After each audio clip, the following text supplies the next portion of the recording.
शास्त्री।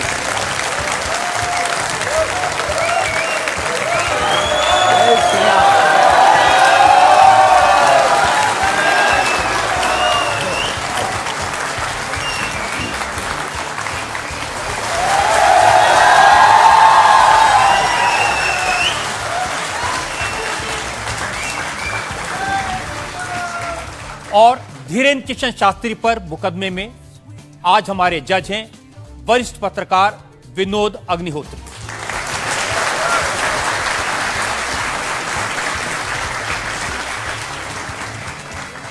इससे पहले कि मुकदमा शुरू करें, इल्जाम सवालात का सिलसिला शुरू करें, आज के जज विनोद अग्निहोत्री की इजाजत चाहेंगे आज की कार्रवाई शुरू करने के लिए। इजाजत है मुकदमा शुरू करने की। और इससे पहले कि पहला इल्जाम लगे शास्त्री जी पर, एक नजर डालते हैं शास्त्री जी के लाइफ पर।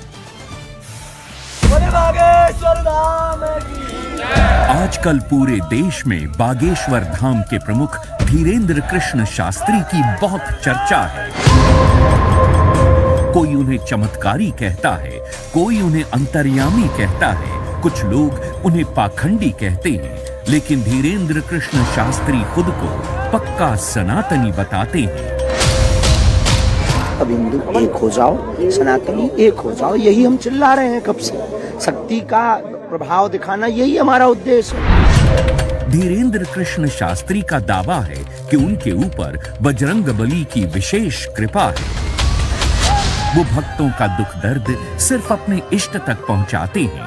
चूंकि भक्तों पर कृपा बरस रही है, इसलिए धीरेन्द्र कृष्ण शास्त्री का प्रताप भी बढ़ रहा है। उनके भक्तों की संख्या अब लाखों में है। धीरेन्द्र कृष्ण शास्त्री सिर्फ 26 साल के हैं। साल 2 साल में ही बागेश्वर धाम के पीठाधीश्वर के रूप में वे विख्यात हो गए। अब बड़े बड़े मंत्री और अफसर भी उनके दरबार में हाजिरी लगाते हैं। धीरेन्द्र कृष्ण शास्त्री सबसे पहले नजरों में आए जब संस्कार टीवी पर उनकी भागवत कथा दिखाई जाने लगी। फिर वो चमत्कार भी दिखाने लगे। 21वीं सदी के इस कथावाचक के वीडियो आजकल हर मोबाइल में है। बाबा इंस्टाग्राम से लेकर फेसबुक तक हर जगह छा चुके हैं।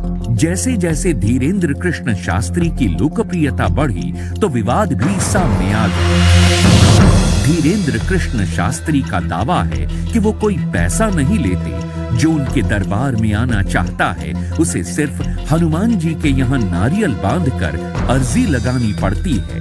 धीरेन्द्र कृष्ण शास्त्री एक अच्छे वक्ता हैं। अब उनका संकल्प है कि वो सनातन धर्म को घर घर पहुंचाएंगे और भारत को हिंदू राष्ट्र घोषित करवाएंगे। आपकी अदालत में धीरेन्द्र कृष्ण शास्त्री अपना मुकदमा खुद लड़ेंगे। तो आइए शुरू करते हैं आज का मुकदमा। आपकी अदालत में पहला इल्जाम धीरेन्द्र कृष्ण शास्त्री। आपकी अदालत में बागेश्वर धाम के प्रमुख धीरेन्द्र कृष्ण शास्त्री पर आरोप है कि ये पब्लिसिटी के लिए स्टंट करते हैं। शास्त्री जी, बहुत सारे लोगों ने मुझे कहा कि आपको आपकी अदालत में बुलाएं। सोशल मीडिया पर आपकी मैंने देखा बहुत लंबी चौड़ी फैन फॉलोइंग है, 40 लाख लोग आपको फॉलो करते हैं। बहुत सारे वीडियोस मुझे लोगों ने भेजे। आप सड़क पर निकलते हैं तो चारों तरफ भीड़ लग जाती है। तो एक वीडियो मैं जनता को दिखाना चाहता हूं जो आपके लोगों ने मुझे भेजा है।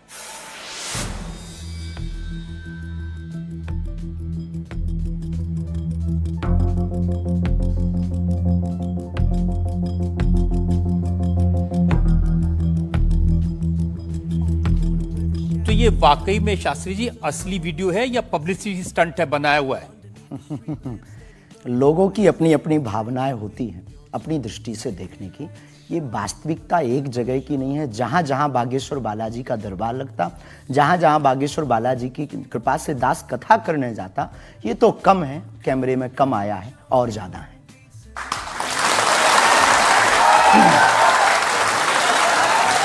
लेकिन 26 साल की उम्र में इतनी चर्चा, इतनी पब्लिसिटी, ऐसा क्या है आप में?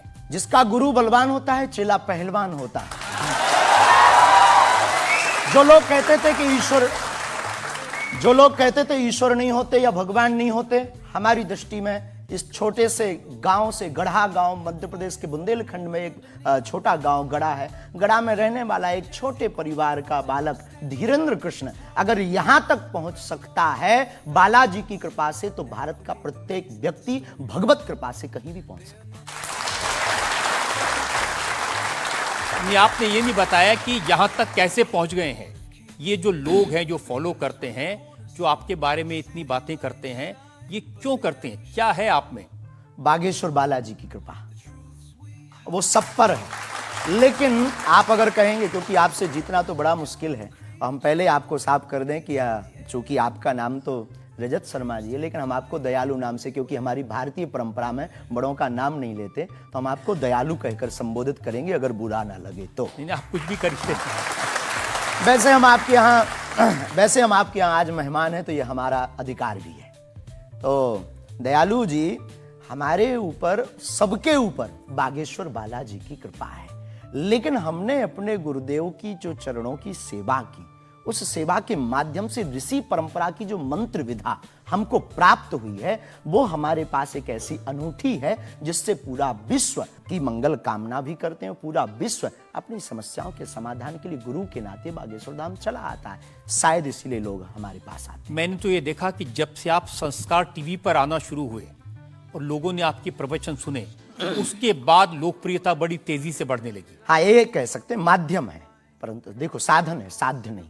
दरबार 3 पीढ़ी से लग रहा, हमारे दादा गुरुजी भी लगाते थे, हम भी 11 साल से लगा रहे हैं। नजर आपकी आज पड़ी अब इसमें, और हमें ये लगता है कि इसमें ये हमारी गलती नहीं है, देखने वाले की गलती है। बड़ी देर से देखा है हमें, हम तो पहले से ही गुरु कृपा से चमकदार थे। मुझे तो लग रहा है बहुत जल्दी देख लिया आपको, अभी तो आपकी उम्र ही कुछ नहीं है। हम उस परंपरा से हैं, जब 5 वर्ष की अवस्था में ध्रुव जी लीला कर सकते हैं, प्रहलाद जी लीला कर सकते हैं, तो हम 26 साल में क्यों नहीं लीला कर सकते? तो आपने क्या क्या लीलाएं की हैं?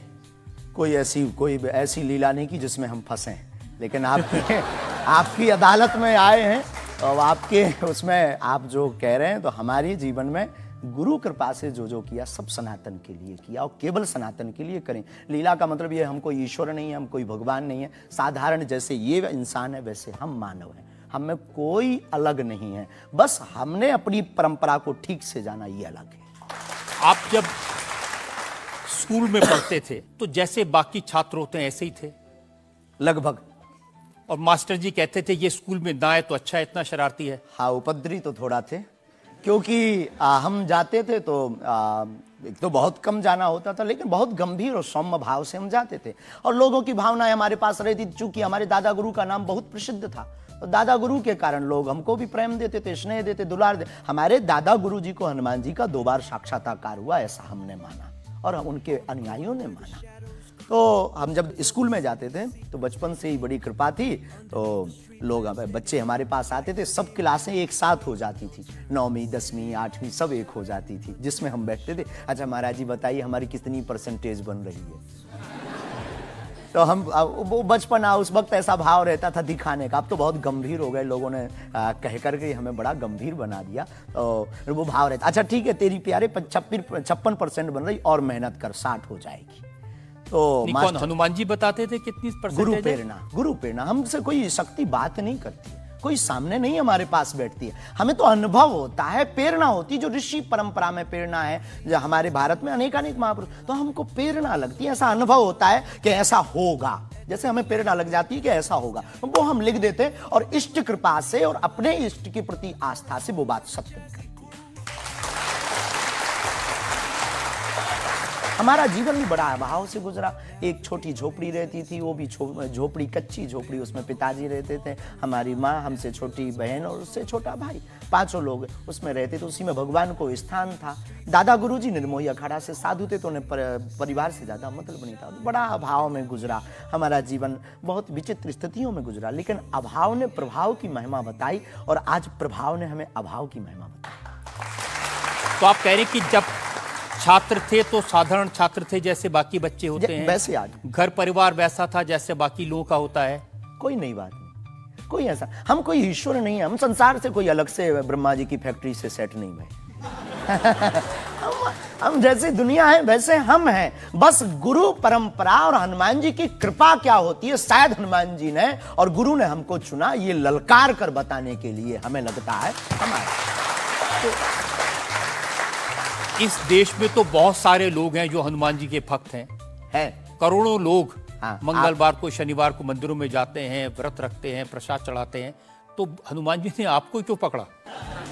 कुछ ज्यादा ही घनिष्ठता होगी हमारी, उनको ज्यादा मोहब्बत हम पर आई होगी। लेकिन इस करोड़ों लोगों में हनुमान जी के लाखों भक्त हैं। उन्होंने अपने लिए मांगा और हमने पूरी विश्व के लिए मांगा। इसीलिए हमें लगता है कि हम में और बाकियों में अंतर है। देखिए, आपने क्या मांगा, इसके कुछ वीडियोस मैंने देखे हैं। वाह, आप लोगों से कह रहे हैं कि आपके पास जितना चाहे दान दे दो, अपना मकान सब दे बचा दो, लेंगे। फ्लैट दे दो, बंगला दे दो, घोड़ा दे दो, गाड़ी दे दो, सोना चांदी, बैंक, एफडी, मंगलसूत्र, अंगूठी, लुगाई लड़का छोड़ के सब मुझे दे दो। ये हमारा डिस्क्लेमर रहता है दरबार के पहले का। लोगों को जो भावनाएं रहती हैं कि गुरु परंपरा के लोग और साधु लोग दरबार इसलिए लगाते हैं, भगवान को इसलिए रखते हैं कि ये कमाई का जरिया बनाते हैं। और हमने अपने दरबार में बैनर लगा करके वो माइक पर ठोक करके बोलते हैं कि यहाँ किसी भी प्रकार का शुल्क, फीस, दक्षिणा नहीं लगता। पर अगर तुम शिष्य मानते हो अपने आप को और हम गुरु हैं, तो गुरु परंपरा के नाते अगर कुछ भी तुम दे दो, अगर आप भी इंडिया टीवी का ये हाउस हमारे नाम करें, हमें कोई दिक्कत, हमें कोई दिक्कत, और लेते भी हैं। लेना बुरा नहीं है, उपयोगिता बुरी है। लेकर के उसका सदुपयोग करते या दुरुपयोग करते। हम लेते हैं, कोई अगर देता है तो स्वीकार करते गुरु के नाते। हम उस परंपरा से हैं जहां अंगूठा तक दान गुरु को दे दिया जाता है, हम भी लेते हैं। कितना कितना कमा लेते हैं? हमारी तो कोई फिक्स कमाई नहीं है, क्योंकि हमारी कोई कंपनी या बिजनेस नहीं है। कोई चढ़ा जाता है, हमारे पास करोड़ों सनातनियों का प्यार, लाखों करोड़ों लोगों की दुआएं, हजारों संतों का तो आशीर्वाद, इतनी कोई हमारी हिसाब कमाई किताब तो रखता होगा ना कि कितना पैसा आया जितने महीने का? सनातनी उतनी कमाई, हिसाब आप लगाओ।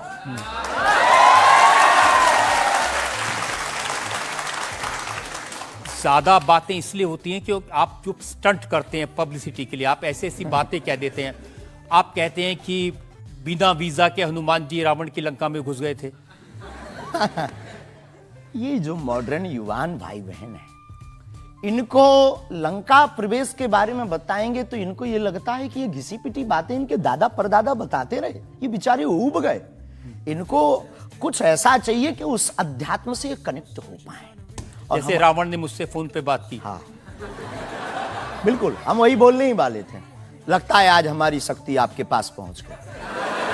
तो हमें आपको समझाना है, रावण से फोन का बात का मतलब सबके अंदर रावण बैठा है।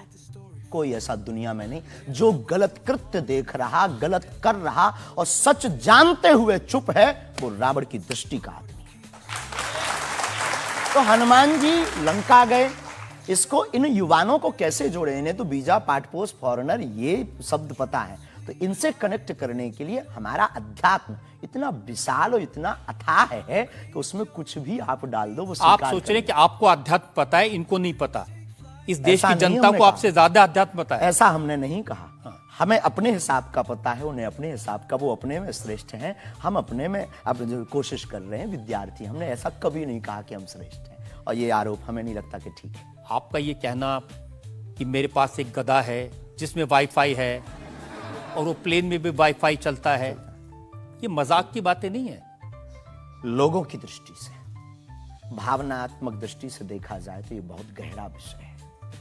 मजाक की दृष्टि से अगर कोई देखेगा तो देखो, जाकी रही भावना जैसी प्रभु मूलत देखी तिन तैसी। भगवान की कोई लीला को सिर्फ रास लीला को उठाते हैं, लेकिन हम तो महाभारत भी उठाते हैं। तो अपनी अपनी दृष्टि है। हम ये मजाक में नहीं कहते, हम उनको बताना चाहते हैं कि हमारे देवी देवताओं से जो हमारे इष्ट की परंपरा की जो निशानी है वो अगर नज़दीक रहे, गुरु की निशानी अगर नज़दीक रहे, माता पिता की बातों की निशानी नज़दीक रहे, तो बेटा कभी गलती नहीं करेगा, वो चार चांद लगाता रहेगा। शास्त्री जी, इसको कहते हैं आप अंधों के शहर में आईना बेचने की कोशिश कर रहे हैं। ऐसा हमारा भाव नहीं है, अपितु हमारा भाव ये है कि उस केवल वाईफाई को हम बताते नहीं, उसकी महिमा भी बताते हैं और दरबार में आने वाले लोगों को उसकी महिमा का अनुभव भी कराते हैं। तो फिर वो जो बात मजाक की है ना, वो फिर अध्यात्म, आस्था, ईश्वर से जुड़ करके नास्तिक भी आस्तिक बन जाता है। देखिए, आपको भोले भाले लोगों को बताना चाहिए कि भाई ये मैं मजाक में कह रहा हूं, विनोद हम कहते है भी हैं। और ये मैं ये असल हम में बहुत कह बार बोलते हैं विनोद हम कर रहे हैं, हम बहुत बार बोलते हैं। अब कोई हमारे विनोद को सीरियस ले ले तो वो उसका निजी अनुभव है। तो अब मैं लोगों को बता दूं कि एक बार बगैर टिकट पकड़े गए थे आप रेलवे में। हाँ, ये तो बताना चाहिए, बिल्कुल पकड़े गए थे, लेकिन ये भी बताइए कि हम टीटी से ही 1100 रुपया लेकर आए थे। उसी टीटी से लेकर आए थे और जिस वाईफाई की आपने चर्चा की, उसी वाईफाई की दम पर उसके बाप का नाम बताकर लेकर आए थे। इसी तरह की बातें कह के ऐसे दिखाते हैं जैसे चमत्कार कर दिया, जैसे मेरे ऊपर हनुमान जी की बहुत कृपा हो गई, मैं भविष्यवक्ता हूं, और फिर जो भोले भाले लोग हैं वो प्रभावित हो जाते हैं। हमने कभी एक नहीं दावा किया कि हम चमत्कारी हैं। आज भी आपकी अदालत में हम कहते हैं कि हम कोई चमत्कारी नहीं है, हम कोई ईश्वर नहीं है, हम कोई महात्मा नहीं है, हम एक आम इंसान हैं। लेकिन हमारी अपने इष्ट के प्रति आस्था, ऋषि परंपरा के प्रति आस्था है, जो महर्षि वाल्मीकि से पत्र दरबार की महिमा चली है, उस महिमा का हम अनुकरण करते हैं और उस आस्था में उलझनों में का रास्ता मिल जाता है तो उसे आप चाहे चमत्कार मानिए अथवा फिर आप अपनी बुद्धि से जो जिसने जो जाना वो हमें माना। देखिए शास्त्री जी, बहुत सारे ऐसे लोग हैं, गरीब हैं, परेशान हैं, बीमारियों से थके हारे हैं, डॉक्टर से आशा छूट जाती है, हॉस्पिटल से आशा छूट जाती है, वो आपके पास आते हैं, वो सोचते हैं यहाँ इलाज मिलेगा। किसी का बच्चा बोल नहीं सकता, किसी का बच्चा चल नहीं सकता, वो लोग बड़ी आस्था विश्वास लेके, जो मैंने जानकारी हासिल की, वो आते हैं, सोचते हैं कि यहाँ से शायद उन्हें कोई रास्ता दिख जाएगा और उन्हें मिल जाता है। ये जो आते हैं श्रद्धा पूर्वक आते हैं। देखो, जिंदगी में अगर वो परेशान है और डॉक्टर से परेशान होकर के या कहीं से भी निराश होकर के आया और उसे कुछ मिले ना मिले, हम ये तो नहीं कहते, जिसकी जितनी निष्ठा उसको उतना हमारे बागेश्वर बालाजी के दरबार में मिलता है। और अगर नहीं मिलता, अगर उसे जीवन जीने की अगर डांडस और सात्तावना मिलती है तो क्या ये भी कम है? बिना पैसों में, बिना दक्षिणा दिए, बिना कुछ लगे अगर हनुमान जी से जुड़ रहा, अगर वो प्रभु से जुड़ रहा, अगर उसे जीवन जीने में 4 दिन की जिंदगी है, डॉक्टर ने कह दिया तो मर जाओगे, लेकिन बागेश्वर धाम के नाम से उसके चेहरे पे मुस्कुराहट है कि मेरा हारे का सहारा है, तो अगर ये मुस्कुराहट उसके चेहरे पर आती, इससे किसी को गुस्ताखी क्यों? देखिए, अगर बागेश्वर धाम आने से लोगों का इलाज हो जाता है तो फिर आपको कैंसर हॉस्पिटल बनाने की क्या जरूरत है? यही तो हम बताना चाहते हैं कि दुआ और दवा दोनों आवश्यक है। हमने ये नहीं कहा कि हम डॉक्टरों के खिलाफ हैं। अब मैंने पूछ लिया तो आपने दवा ऐड कर दिया उसमें। नहीं, इन्होंने औषधालय बागेश्वर धाम पर खुलवाया है और मंदिर के समीप खुलवाया है। वहां पर ग्राम पंचायत का भवन है, वहां पर आयुर्वेदिक औषधालय है। दुआ और दवा मतलब नीचे दवा है और वहां ठीक नहीं हुए तो दुआ के लिए चढ़ जाओ मंदिर पर, दोनों काम करेगा, ठीक है। और ये कोई नई बात नहीं है, हमने ऐड नहीं की, डॉक्टर खुद ऐड करता है, ऑपरेशन करता है, जब ठीक नहीं होता तो। स्पेशल स्ट्रीमिंग इंडिया टीवी के YouTube चैनल पर